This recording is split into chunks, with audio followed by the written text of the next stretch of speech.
தமிழ்நாட்டில் தாவேகா தலைவர் விஜயண்ணா அவர்கள் முதலமைச்சராக பொறுப்பேற்ற பிறகு முதல் முறையாக கடந்த 1ஆம் தேதி சென்னைக்கு வெளியே திருச்சியிலே தனக்கு வாக்களித்த மக்களுக்கு நன்றி தெரிவித்து பேசுகிற போது விஜயண்ணா அவர்களுடைய பேச்சிலே கண்ணியம் இருக்கும், கடமை இருக்கும், பொறுப்பு இருக்கும், மக்களுடைய எதிர்பார்ப்பு நிறைவேற்றுவதாக அமைந்திருக்கும் என்று எல்லோரும் எதிர்பார்த்த நிலையில எனக்கு வாயில ஏதாவது வந்துட போகுது என்று பொறுப்புள்ள முதலமைச்சர் பொறுப்பில்லாத விஜயண்ணா பேசியது பலரையும் அதிர வைத்தது. நம்மிடம் ஏதோ கவர்ச்சிக்காக மயங்கி வாக்களித்து விட்டார்கள் என்று சிலர் சொல்லுகிறார்கள். நான் என்ன என்று இடைவெளி விட்டு அவர் கோபப்பட்டதும், விஜயண்ணா நீங்கள் கோபப்பட்டதும் அவ்வளவு நாகரிகமாக தெரியவில்லை. மேடையிலே அமர்ந்து பேசியீர்கள் என்று எதிர்பார்த்த போது பேருந்தில் பேசியது உங்கள் விருப்பம். அதே போல தமிழ் மொழிக்கு முக்கியத்துவம் கொடுக்கிறோம் என்று தமிழ் தாய் வாழ்த்து உங்கள் கட்சி கொள்கைப்பாட்டுக்கு பிறகு 2வது ஆண்டு ஒளிபரப்பினர்கள். அது அரசு விழா அல்ல, கட்சி விழாவில நீங்கள் கொடுத்த முக்கியத்துவமும் விமர்சனம் ஆகியிருக்கிறது. ஆனால் மக்கள் எதிர்பார்த்தது கடந்த 1 மாத காலமாக விஜயண்ணா அரசு மீது வைக்கிற குற்றச்சாட்டுகளுக்கு ஏதாவது பதில் கிடைக்குமா என்று எதிர்பார்த்தார்கள். ஆனால் பதில் இல்லை. ஆனால் இன்றைக்கு பக்கம் பக்கமாக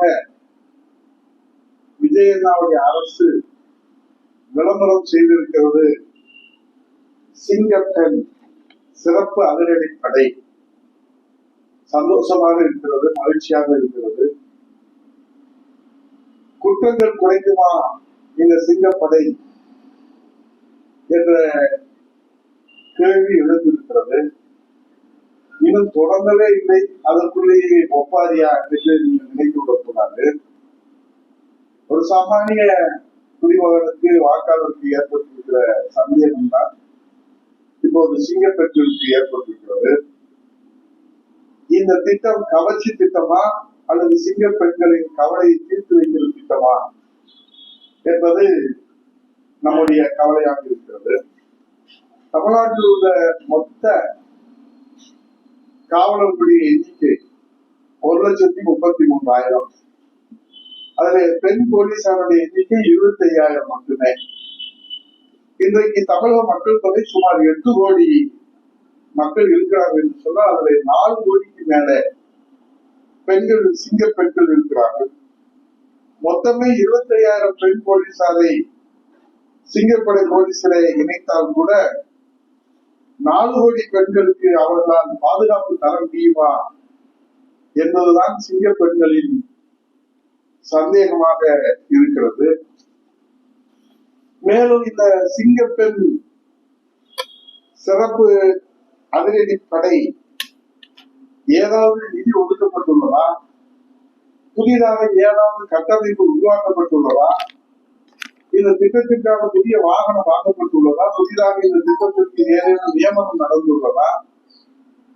ஏற்கனவே வருடத்திற்கு வருடம் மக்கள் தொகை ஏறிக்கொண்டே போகிற நிலையில காவலர்கள் எண்ணிக்கையை கூட்டப்படாமலேயே காவல் நிலையங்களிலிருந்து காவலர்களை பிரித்தெடுத்து புது படையை அமைத்ததால் காவல் நிலையங்களுடைய செயல்பாடுகள் என்ன நிலையாகும்?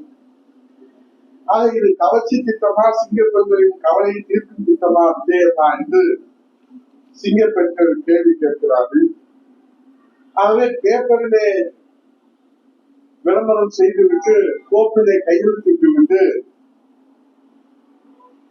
அந்த திட்டத்தை செயல்படுத்துகிற போது நிதி ஒதுக்கீடு, கட்டமைப்பு, புதிய நியமனங்கள், அதற்குரிய வழிகாட்டு நெறிமுறைகள், அறிவுரைகள் என்பதெல்லாம் ஒரு திட்டத்தை முழுமையாக மக்களுடைய பயன்பாட்டுக்கு கொண்டு சேர்ப்பதாகத்தான் ஒரு திட்டத்தின் செயல்பாடு பலம் முழுமையாக சென்றடைய வேண்டும் என்ற அக்கறையை வெளிப்படுத்துவதாக இருக்கிறது. நான் இந்த காவல் பாதுகாப்புக்கு பெண்கள் பாதுகாப்புக்கு, மக்கள் பாதுகாப்புக்கு ஏற்கனவே தமிழக அரசு, அம்மாவுடைய அரசு, புரட்சி தலைவர் எடப்பாடியுடைய அரசு இந்த ஏற்படுத்தி இருக்கிற அமைப்புகள், திட்டங்கள், அதை முழுமையாக இந்த அரசு செயல்படுத்துமா அல்லது அதை கிடப்பிலே போட்டு விடுமா?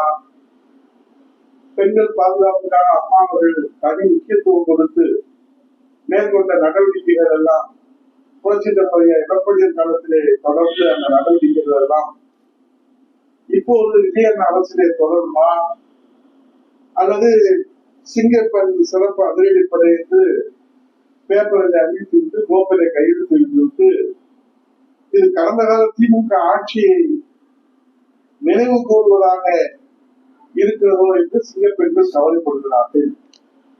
ஆகவே இது கவர்ச்சி திட்டமா, சிங்கப்பெண்களின் கவலை போடும் திட்டமா என்பதை விஜயன் நாம் மாலையிலே துவக்கி வைக்கிற போது மக்களுக்கு தெளிவுபடுத்த முன்வருவாரா என்று கேட்டு புரட்சி தலைவர் எடப்பாடியார் அவர்கள் ஒரு சாமானியராக இருந்தாலும் ஒரு திட்டத்தை அறிவிப்பதற்கு முன்பாக எங்களை போன்ற அமைச்சர்களிடத்திலே, எங்கே போன்ற அமைச்சரவை கூட்டத்திலே, அதிகாரிகளிடத்திலே விரிவாக அவர் ஆராய்ந்து அறிந்து திட்டத்தை அறிவிப்பாக. அது ஒரு உதாரணம் தான் குடிமராமத்து திட்டம். இன்றைக்கும் அந்த திட்டம் உலகளாவிய புகழை பெற்று ஒரு வழிகாட்டுகிற திட்டமாக இருக்கிறது.